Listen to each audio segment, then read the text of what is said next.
দেখুন ভারতে কি হচ্ছে। अगर आप सच्चे मुसलमान हो तो इस वीडियो को ज़्यादा से ज़्यादा शेयर करें क्योंकि बुजुर्ग बाबा को ऐसे परेशान किया जा रहा है कि मुसलमान है।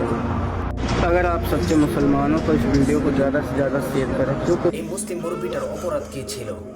অপরাধ একটাই, সে মুসলিম, সে কেন ভারতের মাটিতে থাকে? বাংলাদেশের মানুষরা তো শান্তিতে আছে, কিন্তু ভারতে আমাদের মুসলমান ভাইরা শান্তিতে নাই। তার মধ্যে মুসলমানদেরকে দেখলেই তাদেরকে মারা হয়, ঢিল মারা হয় এবং হ্যায় প্রতিপন্ন করা হয়, তাদেরকে অনেক নির্যাতন করা হয়। এইগুলো দেখার পরেও আমাদের দেশের কিছু লোক আছে তাদেরকে চাটে, তাদের হাত ধরেই ক্ষমতার মধ্যে আসে। ওই দেশের রাজা মোদির কাছে মুসলেখা দিয়ে তারপর দেশের গদিতে আইসা বসে। দেখেন আরেকটা ভিডিও দেখেন। ভারতে এক উগ্রবাদী হিন্দু বাবার বসে মুসলিমকে কিভাবে দাড়ি ধরে টানছে, নবীর সুন্নতকেও অপমাননা করছে। আপনি অবশ্যই শেয়ার করে প্রচার করবেন,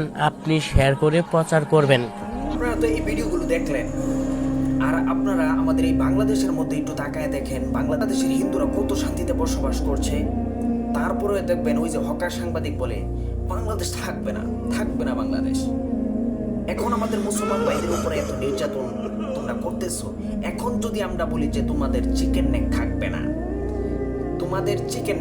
না, তোমাদের মণিপুর থাকবে না, তোমাদের আসাম থাকবে না, এগুলো আমরা নিয়ে যাব, তখন তোমাদের কিরম পায়জামাটা গরম হবে।